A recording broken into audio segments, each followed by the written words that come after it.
A soul can go to Allah thought nafal worship, and the closeness of Allah is taste of love. মানে আল্লাহর কাছে যাওয়ার জন্য নফল ইবাদত বেশি বেশি করে করতে হবে। যারা নফল ইবাদত বেশি বেশি করে করবে আল্লাহ তাআলার নৈকট্য পাবে, তারা আল্লাহ তাআলার ভালোবাসা পাবে। সুবহানাল্লাহ বলুন। ফরজ তো করতেই হবে, নফল হলো ওভারটাইম। নফল কি? ওভারটাইম।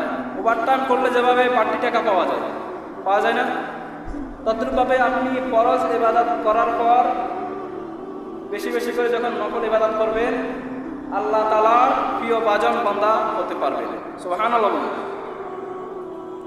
বিশ্বনবী সাল্লাল্লাহু আলাইহি সাল্লাম বলেন, বান্দা যখন নফল ইবাদত করে, নফল ইবাদত করতে করতে বান্দা আল্লাহ তাআলার এত খাস লোক হয়ে যায়, বান্দা যখন কোনো কিছু ধরে মনে হয় যেন আল্লাহ রাব্বুল আলামিন তার হাত দিয়ে ওই জিনিসটা ধরে। নফল ইবাদত করার মাধ্যমে বান্দা যখন কোনো কিছু মুখ দিয়ে বলে মনে হয় যেন আল্লাহ তাআলা তার নিজের মুখ দিয়ে বলে। মানে বান্দার মাঝে আর আল্লাহর মাঝে কোনো গ্যাপ থাকে না। সুবহানাল্লাহ। নফল ইবাদতের দ্বারা বান্দা আল্লাহ তাআলার একবারে খাস লোক হয়ে যায়। মানে আল্লাহ রাব্বুল আলামিন আপনাকে সাহায্য করার জন্য তিনি সবসময় যথেষ্ট হয়ে যাবেন।